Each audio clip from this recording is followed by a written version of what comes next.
This is number 6 in the series. Sorry for not posting the more recent ones so regularly, but I've been out of town for about a week. This one is written by Alex. It's called The Goldberg Dice. Russ stumbles over the dice at a jumble sale. Quite literally, the long, folding tables laden with semi-interesting stuff spill out of the host's front yard and over the pavement, and he's trying to walk past and quell his urge to snoop when a somewhat lower table almost takes him out of the knee. He swears and hops a bit as the table shudders. A few of its burdens tumble to the concrete, and his eyes can't help but follow them. 2 paperback books, a set of playing cards, a second edition D&D manual and a velvet pouch all hit the ground, and the pouch gapes enough to let a single die escape.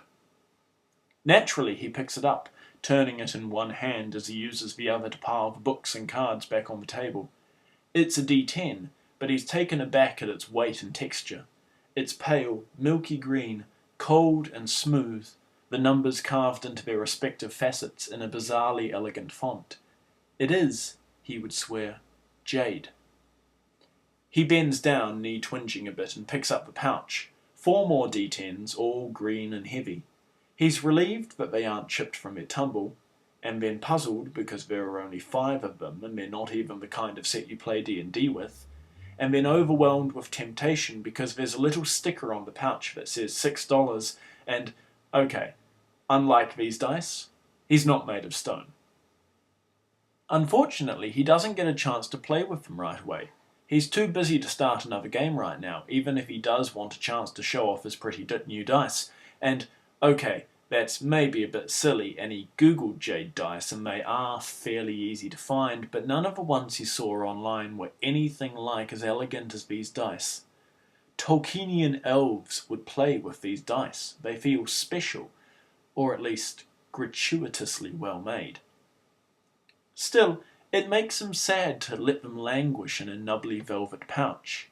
They make such a satisfying rattle when they move, and he can only imagine how much more satisfying it is to bet a character's life on them, rather than on the primary coloured plastic set he already had. It's a whim that makes him do it in the end. The pouch sits on his bedside table, provoking these thoughts as he attempts to sleep, and he comes to a decision. He squints at the bag, frowns deeply, and works open the drawstring. They do indeed rattle against the table in the most satisfying way, a series of musical clinks and thuds distinct from a plastic clatter he's used to. A 6, a 4, a 2, and 2 9s. He smiles, rolls over, and goes to sleep. It becomes his ritual. He rolls the dice every night before going to sleep, and something about the sound sends him right off. He does not, at any point, make the connection. In the wee hours of a Tuesday morning, he rolls a 3, a 9, a 2, an 8, and a 1, and then passes out. The next morning it's raining when he wakes up. It's the heavy, splattery kind of rain that soaks pedestrians to the shins, but he has to return some books to the library, and it's been a while since he browsed in Graphic, so he's on his way down Cuba Street when events are set in motion. He's drinking coffee as he goes, and he drains the dregs as he walks by the bucket fountain and tosses the cup into the nearest bin he passes. With his headphones in and a caffeinated spring in his step, though, he doesn't notice the cup hit the rim, bounce off the other side, and tumble to the ground in front of a very responsible and very irritated elderly lady. She composes an inspired rant about feckless youth and civic pride in her head as she bends down to pick up the cup and dispose of it properly, and when she ducks back under cover and shakes the rainwater off her gloves, she manages to spatter the face of a passing skateboarder, who veers right out into the rain and almost crashes into a bollard. The skater wobbles, trips on the pavement, and manages to flip his skateboard into his hand and keep his footing, but not before stumbling far enough into the road that the driver of a combined cab has to yank on her steering wheel to avoid him. And when she manages to correct her course, it puts her left front wheel right through a big puddle, which sheets up and soaks Russ from chin to knee. All he can think about, except for his urge to scream profanities, is that he's glad he put the books in a plastic bag. When he rolls 3 10s one night, and a 3 and a 7, He continues to think nothing of it, except that it is a theoretically good role, and he's a little sad that it's gone to waste. The next day, a promotional scratchy is delivered with a spam mail, and he does it on a whim while eating toast. He wins $100 and spends half on chocolate truffles and second-hand books, and the other half on groceries. So it goes for a month and 3 days. He has days that suck and days that are great, but mostly he has days that are a forgettable blend of slightly disappointing and pretty sweet. So all in all, not much changes. And then he rolls 5 ones.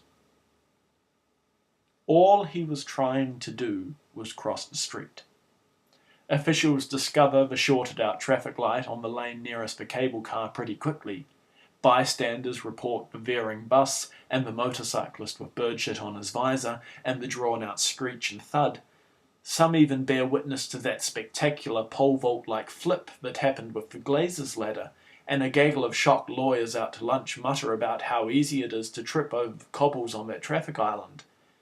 No one sees how the pigeon got startled in the first place, or how the Glazer, who will be in counselling for years over this, got distracted for just a second and let his equipment fall off his van and onto the road.